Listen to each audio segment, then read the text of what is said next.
Good morning, all of you. I will teach the topic poverty as a challenge. In topic poverty as a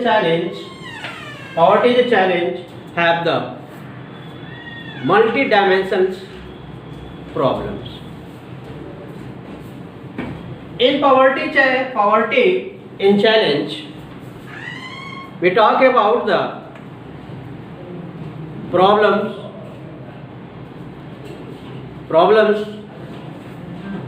are facing human beings. इसके chapter के अंदर हम poverty challenge के अंदर हम poverty के बारे में पढ़ेंगे और पॉवर्टी से रिलेटेड जितने भी प्रॉब्लम्स हैं, मैंने बताया पहले ही ये मल्टी आपका डायमेंशंस प्रॉब्लम को इंडिकेट करता है। इसका मतलब है कि इसके अंदर बहुत से ऐसे प्रॉब्लम हैं जिसको पॉवर्टी के द्वारा सॉल्व किया जाता है। क्लियर? अब पॉवर्टी के जाने से पहले सबसे बड़ी बात है कि जो पॉपुलेशंस है उसके लिए मेन इंपॉर्टेंट थीम है। आप जानते हो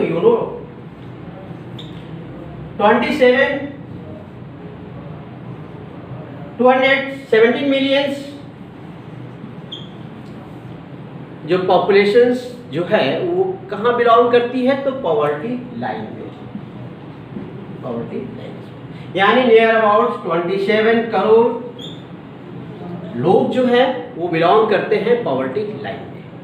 यानी पूरे आपके इंडिया में हर चौथा आदमी वो क्या है, वो गरीब है। ठीक है, तो इंडिया में हर चौथा आदमी 4% जो है आपका क्या है, वो आपका गरीब है। तो इन definitions of poverty is the state and conditions where they are not able to get fulfill requirements substance the human's body. Poverty is a state and conditions where they cannot able to fulfill requirements of the daily life which occurred in the human life. Poverty एक conditions वे है जिसके अंदर लोगों की जो daily food पे requirement होती है, सब्सटेंस होती है, जिसपे वो लोग जीविका निर्वाह करते हैं, वो चीज़ें उनसे लैक ऑफ होती है और उस लैक ऑफ कंडीशंस पे सर्वाइव करने वाले को हम कहा जाता है ये पर्सन कहाँ बिलोंग करता है, तो पॉवर्टी लाइन में। Okay, in different way in the different country the measurement of the poverty lines.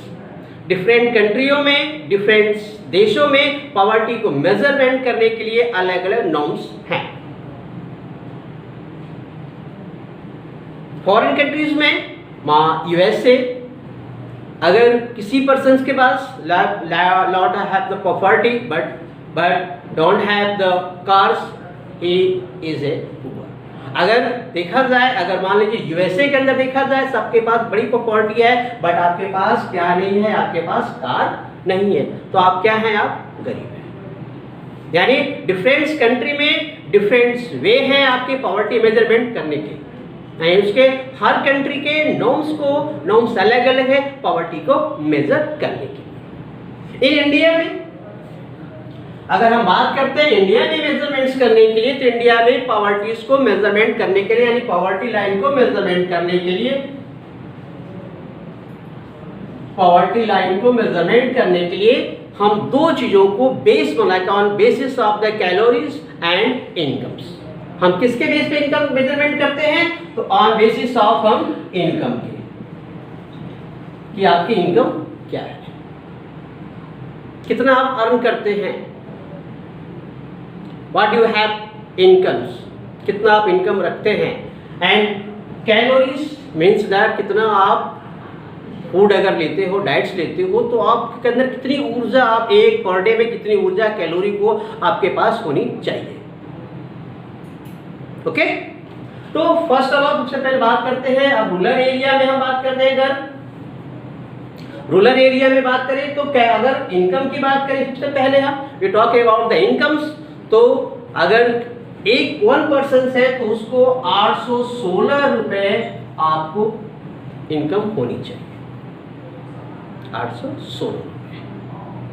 और अगर वो अर्बन एरिया में है तो उसकी इनकम 100,000 शुड बी, उसकी इनकम जो है 1000 होनी चाहिए। So need of the calories, अगर कैलोरीज के बारे में बात करते हैं, कैलोरी कितनी नीड होनी चाहिए कैलोरी, भाई आप जानते हो already you have know about that. सबसे ज़्यादा कैलोरी नीड कहाँ होती है? तो रूरल एरिया में, क्योंकि रूरल एरिया में फिजिकल वर्क लोगों के द्वारा ज़्यादा किया जाता है, यानी total works are dependent on the physical, total work का डिपेंड है फिजिकल के ऊपर, आपके ऊपर। तो उस कंडीशंस में इनको कैलोरी की जरूरत पड़ती है 2400 कैलोरी। इन अर्बन एरिया में आपको, अर्बन एरिया में हमको कैलोरी की नीड होती है कम, क्योंकि ज़्यादातर वर्क हम अपने मेंटल के ऊपर सुपर डिपेंड करते हैं, अपने आय स्किल के अकॉर्डिंग करते हैं। तो ऊर्जा की, कैलोरी की ऊर्जा हमको जरूरत कम पड़ती है, इसलिए हमको कितनी जरूरत पड़ती है? 2100 कैलोरी की। क्लियर? ये हुआ आपको मेजरमेंट लाइन, जिसके आधार पे इंडिया में हम पॉवर्टी को मेजरमेंट करते हैं। First incomes, second on calories. हम दो में के बेस पे हम डिफाइन करते हैं कि कौन सा आदमी अमीर है और कौन सा आदमी गरीबी रेखा से ऊपर है, यही ना। नेक्स्ट,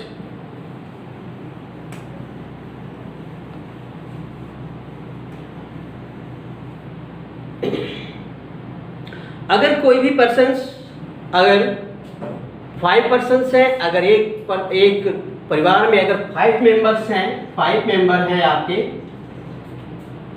5 मेंबर है रूरल एरिया में, आप तो अगर रूरल एरिया में 5 मेंबर है तो उनकी 4080 रुपये समथिंग 2011 और 12 के अनुसार उनकी इनकम होनी चाहिए। मंथली इनकम आपके अगर 5 लोग हैं तो 4080 रुपये उनकी इनकम होनी चाहिए। अगर अर्बन एरिया में 5 मेंबर्स हैं, बिलोंग करते हैं अर्बन एरिया में, तो शुड बी द 5000 सब उनकी इनकम होनी चाहिए। ये क्या है? It's the measurement is the governments, ये आपका गवर्नमेंट्स का मेजरमेंट है, जिसके अकॉर्डिंग जो है पॉवर्टी लाइंस को हम लोग मेजरमेंट करते हैं। क्लियर हुआ?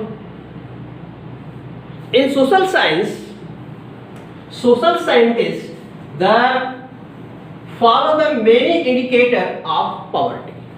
आपके सोशल साइंस में जो सोशल साइंटिस्ट हैं, उस पॉवर्टी को मेजरमेंट करने के लिए उन्होंने कई इंडिकेटर को फॉलो करते हैं, जिसके आधार पे, इसके ऊपर ऑन बेसिस ऑन द उस पे मानते हैं कि लोग क्या हैं, गरीब हैं।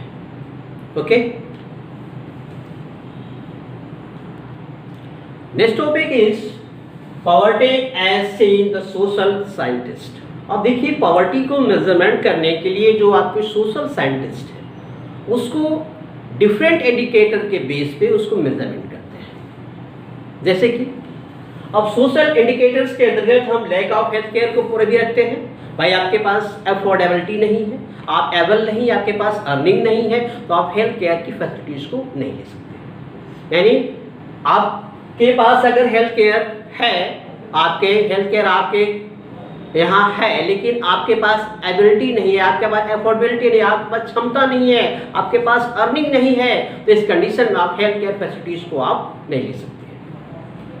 सेकेंड, अगर हम बात करते हैं जॉब की बात करते हैं, तो जॉब जो है आपकी डिपेंड करती है लिटरेसी रेट के ऊपर। भाई आप एफोर्ड नहीं कर पा रहे, आपके पास अर्निंग का कोई प्रोसेस नहीं है, तो देन आफ्टर आप क्या होगे, आप एजुकेटेड नहीं होगे, और एजुकेटेड नहीं होगे तो आपको जॉब नहीं। इस कंडीशन में इन फ्यूचर्स विल बी पुअर। आप इस कंडीशन में आप क्या होगे, फ्यूचर में आप पुअर हो जाओगे। तो ये social indicator of the poverty है। क्लियर?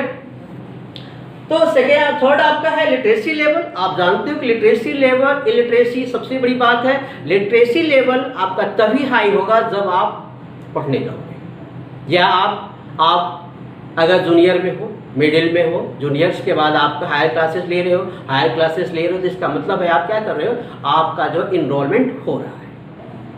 अगर आपका इनरोलमेंट नहीं हो रहा है, आप जो है, आप जैसे हम पढ़े हुए हैं, हमारे बच्चे भी पढ़ेंगे।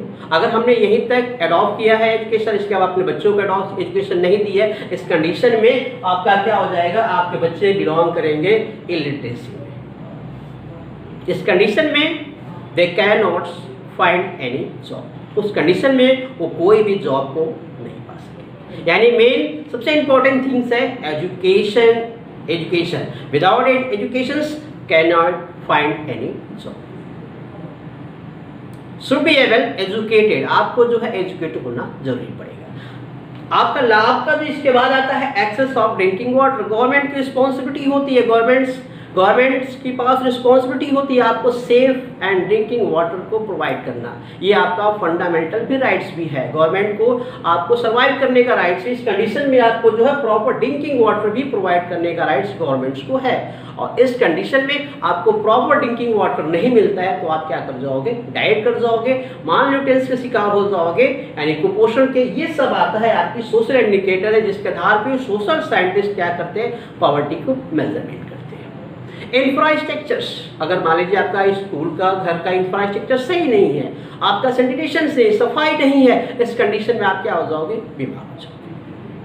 लेकिन आप बीमार हो जाओगे, लेकिन आपके पास एबिलिटी नहीं है, आपके अफोर्डेबिलिटी नहीं है, आप हेल्थ केयर को फैसिलिटीज को ले नहीं सकते हो। इस कंडीशन में आप क्या हो जाओगे, आप बीमार हो जाओगे, देन आफ्टर डेथ आप मर जाओगे। ये क्या है, एक सोशल इंडिकेटर ऑफ पॉवर्टी। इसके अलावा भी और भी आपके जो है लैंडलेस आपके हैं, आपके पास लैंड नहीं है, आपके पास लैंडलेस है, आप लैंड आपके पास नहीं, जमीन नहीं है, तो भी आप क्या हो जाओगे, it's may be futures will be poor. आप इन फ्यूचर में क्या हो जाओगे, गरीब हो जाओगे। ये भी आपका जो सोशल इंडिकेटर आपके हैं, जिसके आधार पे सोशल साइंटिस्ट जो है आपको मेजरमेंट करते हैं कि आप कहाँ पे आपको रखा जाए। NSSO यानी national sample survey organisation 2011 and 12 के अकॉर्डिंग जो है ये मेजरमेंट करता है आपके इनकम और कैलोरीज को, और इसके बेस पे डिफाइन होता है कि कौन से पर्सन्स पॉवर्टी लाइन में किस स्टैंड पे खड़े हैं। ठीक है, अभी तक जो मैंने पढ़ा है आपको, ये 2011 और 12 के अकॉर्डिंग जो है NSSO की रिपोर्ट थी, इनकम के आधार पे और कैलोरीज के बेस पे। क्लियर?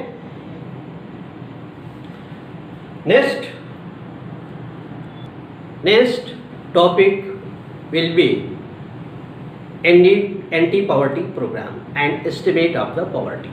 नेक्स्ट टॉपिक आपको हम पढ़ाएंगे कि इस पॉवर्टी को जो कॉजेज हैं, देखिए इसके अंदर हम क्या पढ़ रहे थे, कॉजेज ऑफ पॉवर्टी, यानी जो आपके इंडिकेटर, उस इंडिकेटर को हमको खत्म करना है। तो इसके लिए गवर्नमेंट अडॉप्ट करती है, स्टेप उठाती है एंटी पॉवर्टी प्रोग्राम, जिसको हम नेक्स्ट वीडियो में आपको पढ़ाएंगे। Okay, thank for watching this video.